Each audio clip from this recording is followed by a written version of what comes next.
Hey there.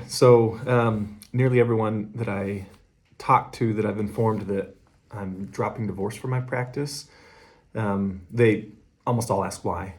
And I give them a truthful answer, but not necessarily the full truth. Some people I give a little bit more specifics, just because I haven't been comfortable sharing all the details with just anyone.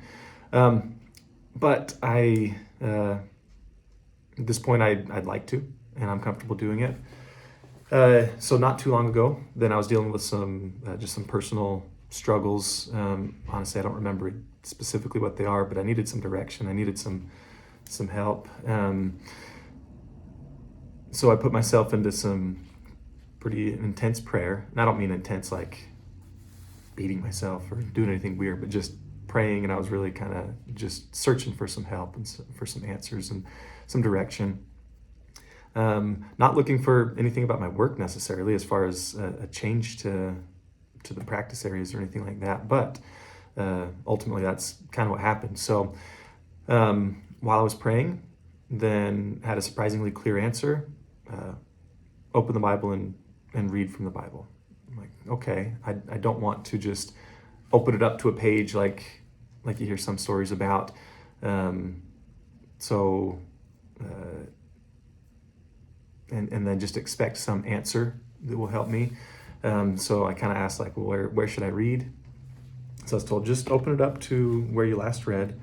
So I grabbed the little green tab. I've got different scriptures here. This is my office with the little brown tab. But so I grabbed that, opened it up, and it was on Matthew 19. I had just read chapter 18. And so just read that. Okay, I'll do that. So I started reading. I'm going to read some here. So this is Matthew chapter 19. And it came to pass that when Jesus had finished these sayings, he departed from Galilee and came into the coasts of Judea beyond Jordan. And great multitudes followed him, and he healed them there. Then verse 3, this is where it kind of starts. The Pharisees also came unto him, tempting him, and saying unto him, Is it lawful for a man to put away his wife for every cause?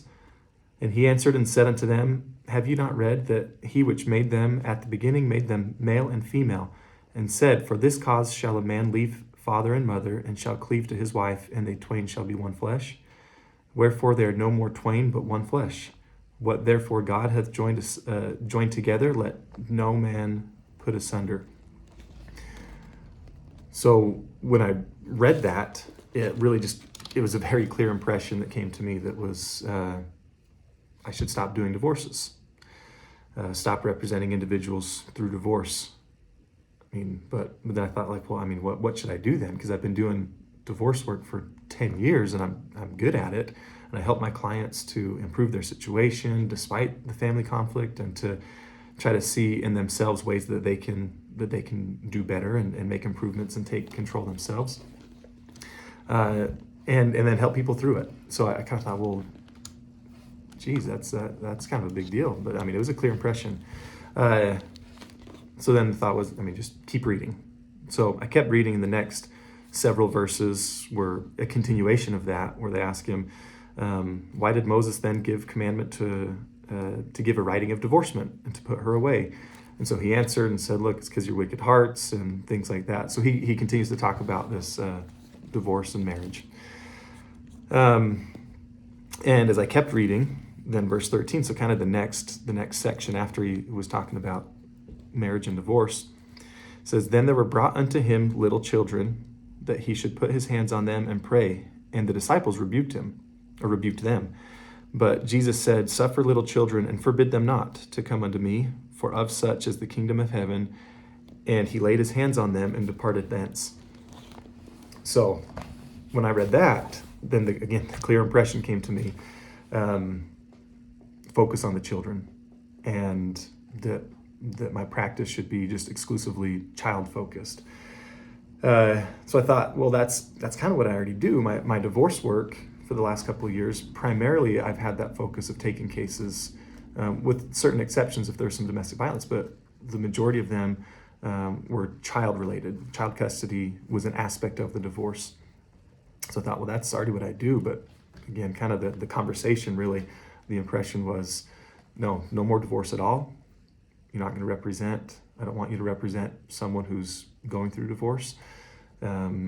Just child And so, I mean, dang, that's kind of a shakeup. That's the bulk of my practice, at least a large portion. It's all related as far as family law and helping kids and stuff. But I continued reading the chapter, and there's some other things. I mean, another thing that hit me. I mean, he talks about how the rich young ruler who didn't want to sell all and follow Christ, and how easier for a camel to go through the eye of the needle than a rich man to enter the kingdom of heaven, kingdom of God, that sort of thing. Not really going to talk about those. That's not related to my change of practice. But so throughout that week, there was a few other experiences and impressions and things that I had that just solidified that and confirmed it, that this is, I mean, it was pretty clear that day that I was reading it, but just a few other things that happened that just definitely confirmed it. And then so I kind of started studying out, well, what do I do? What should I do to replace the divorce part, make sure I've got enough work and that sort of thing. And kind of came up with the list and continued in prayer or whatever, but this is just kind of throughout the week. So I would represent children as a private guardian ad litem. I'd started doing that. So I would do that, continue to do that and kind of ramp that up. Serving as a court-appointed special master between high conflict situations between divorced parents. Continue to do child protective orders and try to maybe ramp that up and help more people with those. Grandparent custody and guardianships and other like relatives, that sort of thing, custody for individuals other than parents. Abuse, neglect petitions in juvenile court. And then, of course, custody cases and modifications, even if it's a divorce modification. And so kind of made that list, and I'm running with it. I'm going with it. It's taken me some time to really start implementing and make the change, because this was earlier this year, but it's just been confirmed over and over that this is what I should do. So that's the story. That's the reason, the real reason why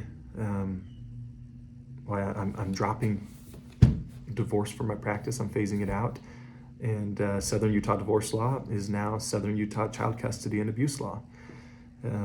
So there you have it.